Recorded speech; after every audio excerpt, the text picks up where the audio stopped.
जय माता की सभी को। स्वागत है आपका हमारे यूट्यूब चैनल दीवानी पाथरी वाली की पर। माँ पाथरी वाली माँ काली दरबार से आज आपसे चर्चा करेंगे पितृदेव के ऊपर।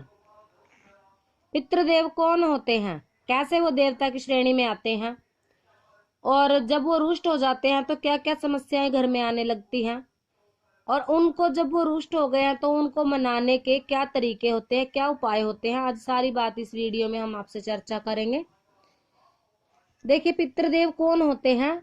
ये हमारे घर के जो बुजुर्ग होते हैं, हमारे ही परिवार के सदस्य के जो संसारिक सुखों को भोगे बिना, जिन्होंने कोई, जैसे किसी की औलाद नहीं है कि कोई सांसारिक सुख उन्होंने नहीं भोगा और उम्र पूरी करके अपनी इच्छाएं अधूरी लेकर जो इस दुनिया से चले जाते हैं, वो पितृदेव की श्रेणी में आते हैं। और उनको देवता की श्रेणी में कैसे बिठाया जाता है कि वो रुष्ट होते हैं इस चीज से, क्योंकि उन्होंने किसी भी प्रकार का कोई संसारिक सुख नहीं भोगा। और जो उनके जैसे भाई के बच्चे हैं या ताऊ चाचा, जो भी उनके परिवार के लोग हैं, अन्य लोग वो सुख को भोग रहे होते हैं, तो उनको कहीं ना कहीं जलन महसूस होती है। और जब वो अपनी इसी जलन के साथ मर जाते हैं कि उन्होंने कोई सुख नहीं भोगा, कोई उनका नाम लेने वाली औलाद नहीं है, इस तरह से अपनी अधूरी इच्छाओं के साथ वो दुनिया से चले जाते हैं, तो वो प्रेत बन जाते हैं, प्रेत की कैटेगरी में चले जाते हैं। और फिर प्रेत बनने के बाद वो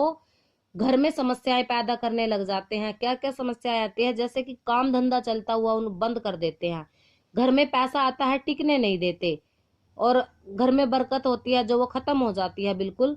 घर के जो इंसान हैं, जो कमाने वाले होते हैं, पुरुष लोग जो होते हैं, उनके कार्य बिल्कुल बंद कर देते हैं। छोटी छोटी बातों पर लड़ाई झगड़ा शुरू हो जाता है। जैसे हम देवी देवताओं की पूजा करते हैं, जितनी हम पूजा करते हैं उस पूजा को वो प्रेत खुद ही खाने लगते हैं। अब प्रेत किस कंडीशन में खाते हैं, जब तक कि हमारे पास कोई गुरु नहीं होता, हम गुरु को मानकर पूजा नहीं करते, अपनी सीधी सादी आमतौर पर पूजा करते हैं, तो उसको प्रेत घर में लगने नहीं देते। वो प्रेत आके वो भोग प्रसाद खा जाते हैं, उस पूजा को खंडित करते रहते हैं। अब उनको देवताओं की श्रेणी में कैसे लाया जाता है, उनके नाम का हवन करवा करके, पाठ करवा करके, उनको, जैसे ये सिद्ध स्थान है वहां पर उनका पिंड दान करवाया जाता है, शुद्ध करके, स्नान करके, उनको जैसे ईंटें लेकर के आई जाती हैं शुद्ध करके, और उनका एक स्थान बना दिया जाता है, और उस स्थान पर उनकी जोत चलवाई जाती है, उनको भोग प्रसाद वस्त्र आदि दान करके देवताओं की श्रेणी में बिठा दिया जाता है, और फिर वो हमारे पितृदेव कहलाते हैं। वो पितृदेवों की श्रेणी में पूजे जाने लगते हैं। अब जैसे ही हमने उनको देवताओं की श्रेणी में बिठा दिया, वो पूजनीय हो गए, तो हमारे घर में जैसे हमारे कार्य जो बिगड़े थे उनको बनाना शुरू कर देते हैं, अपना आशीर्वाद हमें देने लग जाते हैं।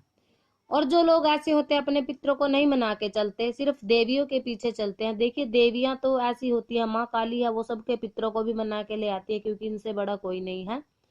पितरों को मनाने में माँ मदानन, माँ काली सबसे तेज गति से कार्य करने वाली शक्तियां होती हैं। अगर किसी के पितृ रुष्ट हैं तो ये उन्हें स्वयं ही मना के ले आती है। अगर आप शुद्ध भावना से सच्ची सेवा इनकी उठाते हैं तब ये करती हैं, ऐसा नहीं तो ऐसा कुछ नहीं है कि आपने माँ की जोत जगाई और आपके पितृ शांत हो गए। पितरों की अलग पूजा होती है, माँ की अलग होती है, और कुल देवी कुल देवता की अलग पूजा होती है, इष्ट की अलग होती है। अब कई लोग ऐसे होते हैं कि जैसे उनके घर में स्थान भी होते हैं पितरों के, पर वो उनको पूजते नहीं, सत्संग की तरफ चले जाते हैं कि हमने तो नामदान ले लिया, नामदान ले लिया, पर वो पितर तो आपके घर के हैं, उनको पूजना क्यों छोड़ रहे हो। उनको पूजना छोड़ोगे तो आपको वो नाम भी कार्य नहीं करेगा। सत्संग में जाने के बाद लोगों के कार्य ऐसे ही बनने बंद हो जाते हैं और वो दुखी हो जाते हैं।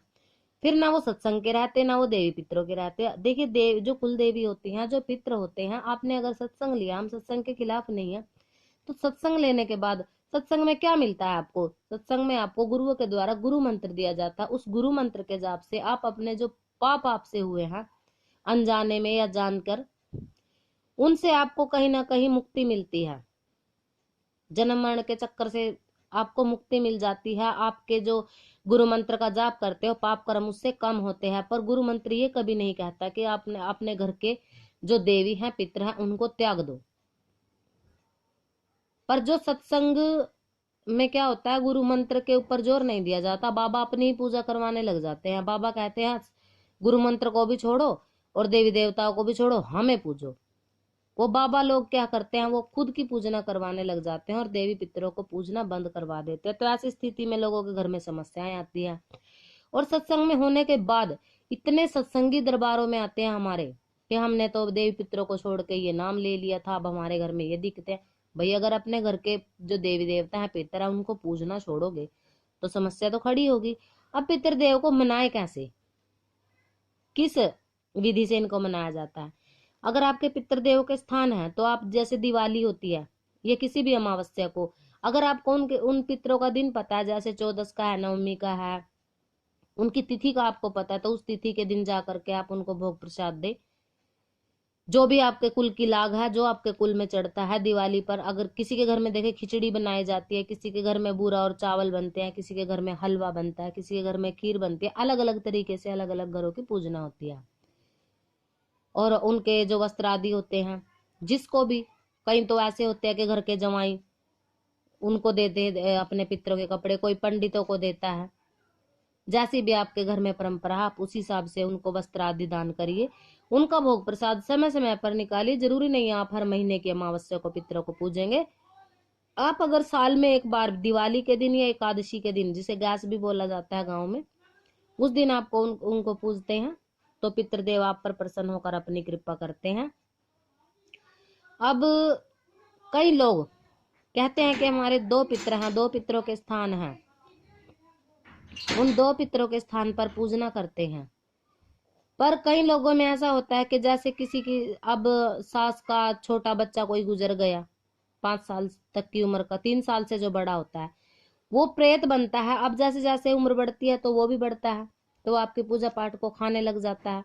वो प्रेत की श्रेणी में आपके पितरों के स्थान पर बैठता है कि तुम पूजा ले रहे हो तो हम, मेरी क्यों नहीं हो रही, मैं भी इसी घर का सदस्य हूँ, मुझे भी ये पूजा चाहिए। इस बात में वो प्रेत बन के पितरों को अशुद्ध कर देता है, उनकी जो भोग प्रसाद है वो खुद खाने लग जाता है। फिर हम सोचते हैं हम तो अपने पितरों को पूज रहे हैं, देखो वो छोटे पितर के नाम से पूजा जाता है। हर किसी के घर में छोटे पितर चलते हैं। अगर आप अपने छोटे पितर के नाम का कुछ नहीं देते हैं तो आप पितरों को पूजिए, माता को पूजिए, आपके घर से समस्याएं खत्म नहीं होंगी। इस प्रकार से अपने पितरों को पूजना जरूरी है, अत्यंत जरूरी है। किसी के घर में अगर किसी प्रकार की समस्या है पितरों वाली, तो आप कमेंट करके पूछ सकते हैं, हम अगली वीडियो में उसका जवाब देंगे। तब तक के लिए खुश रहिए, स्वस्थ रहिए, मंगल रहिए। माता रानी आप पर आशीर्वाद बरसाती रहे, अपनी कृपा बरसाती रहे। जय माता की।